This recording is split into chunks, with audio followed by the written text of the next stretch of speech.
To me, that's the creepiest part of the story, I think. When pilots are sitting in the cockpit and they look out and there are these faces suddenly appear on the outside and they're looking in at them. Like, that's nightmare stuff. Like, I don't know, that's just, to me, that would be absolutely terrifying. In 1990, an Air Mexico flight traveling over the Atlantic Ocean experienced something so terrifying that the crew of the plane agreed to never speak of it for fear of reprisals. The events of which did eventually come to light when a flight attendant aboard the plane reached out to Mexican UFO researcher Luis Ramirez Reyes. He would write of this case in his book Acaso Extraterrestrial, Hablan las Victimas. The case is beyond strange and brings to mind the classic Twilight Zone episode, Nightmare at 20,000 Feet, or more fittingly, the far superior George Miller directed segment of Twilight Zone the movie. Whichever you choose, if you are a fan, I'm sure you'll get a kick out of this case.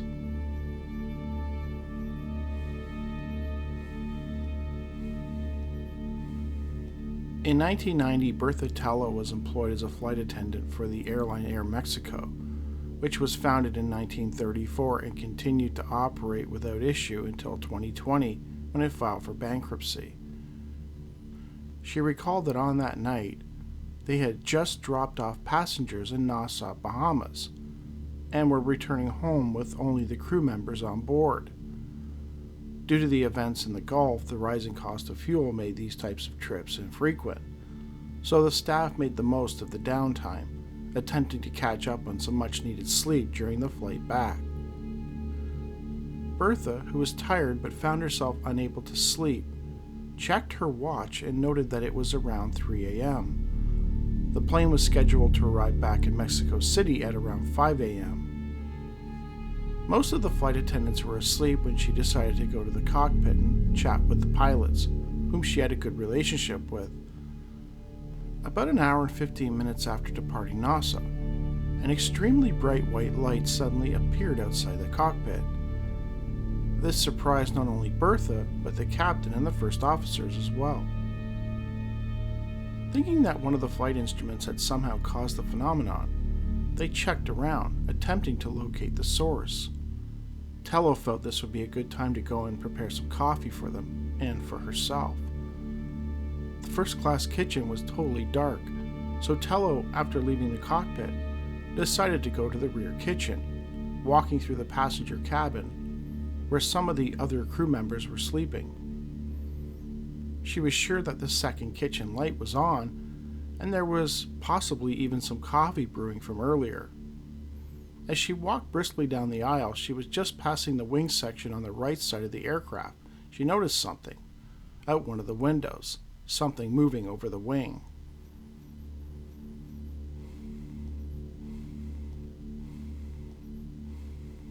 Passing the wing section on the right side of the aircraft, Flight Attendant Bertha Tello took notice of something moving out by the wing. She had been on countless flights and had never seen such a thing before. She was confused and couldn't process what she was observing.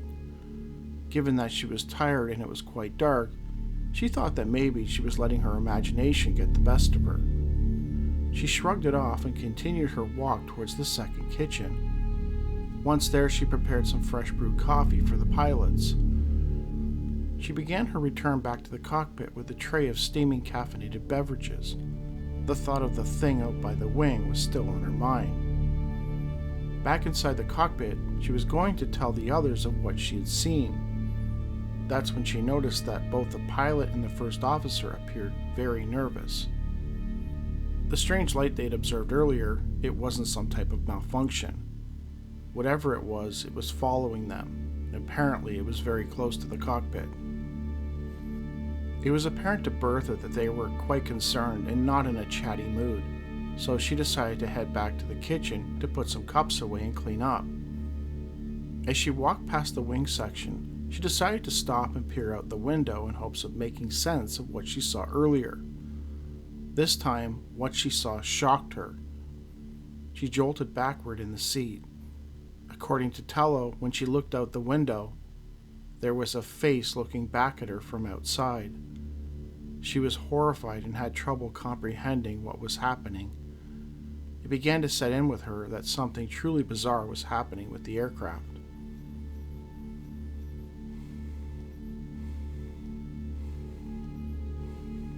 Terrified, Bertha raced back to the cockpit, telling the captain and the other flight crew what she had seen outside the plane. It was obvious to her that they didn't believe what she was saying, but they did seem to acknowledge that something had terrified her. They felt it was worth checking out, and so a crew member agreed to go back and look out the window to verify if there was really something there. Soon they arrived at the wing section and looked out the window on the right side of the plane. Bertha felt vindicated as the creature was still there, only it was now walking over the wing, heading towards the tip, as if it were getting ready to jump. Both Bertha and the crew member could see it. Neither had any idea what the creature was or how it was able to stay out there on the wing without getting blown off. It just didn't make sense. According to Tello, the creature's eyes were slanted and shiny, and its body was very thin. The crew member, watching the creature with her, suddenly became hysterical, yelling, "Bertha, there's more than one. There are three." While Tello and the officer were trying to make sense out of it, something terrifying was about to take place in the front of the plane.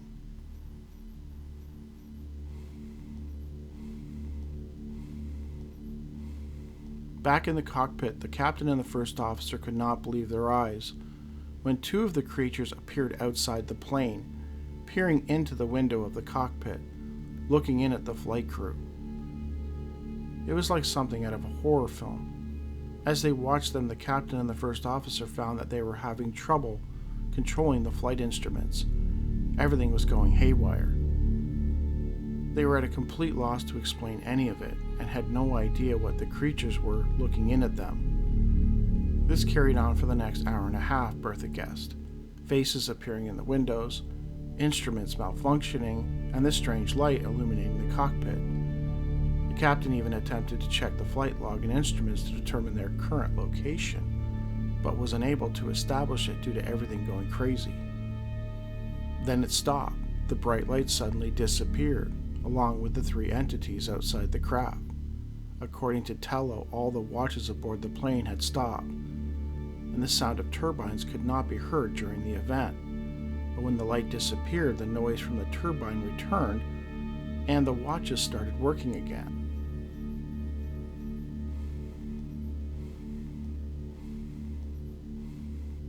Once the light vanished and everything returned to working order, they were able to land safely at the Benito Juarez Airport in Mexico City.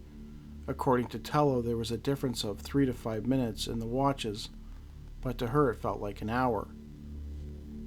The captain nor the crew could explain what had altered the instruments aboard the 727, though they all suspected it had to do with the strange light.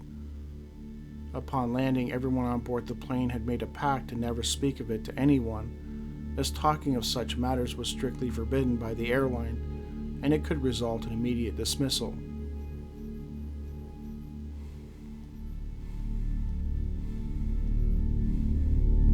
Speaking to Reyes, Tello believed the Air Mexico flight had been encased in some kind of magnetic field, which altered the plane's instruments and created a vacuum for the sound.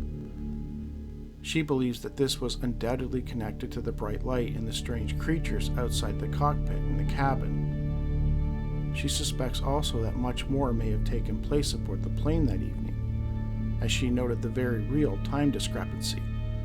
She wondered if maybe the creatures had actually entered the plane at some point, and it was stricken from their memories for whatever reason. Tello told Reyes that some of the people aboard the flight that evening simply could not accept what had happened to them, and offered up the theory that they were possibly all suffering from mass hallucination or temporary insanity, though this did not explain how they all saw and experienced the same thing. Nor does it explain the 3 minutes where all the clocks and watches on the plane seemed to malfunction and everything went haywire. I was talking to Albert Rosales about this case, and he told me something really strange. He said that many, many years ago, he had actually gotten word from a researcher about some weird case involving some flight attendants and pilots encountering some strange creatures on this plane. And the researcher actually gave Albert the number of a NBC reporter who had more information. I think he said it was a female. And for whatever reason, he never got around to calling her. Something happened, I don't know, but he didn't really go into it. But he said that he had heard about this case, and it was years later that he had found out about this book, and he was reading the story, and he said, well, he was pretty certain that that was the case that this researcher was talking about. I've made a similar video in the past about this a strange creature on the wing of a plane, and I also alluded to the Twilight Zone episode in that. But this one is more in keeping with the episode. It even has elements that are very similar, like looking out the window and there's a face looking back, and there's a thing walking out on the wing of the plane.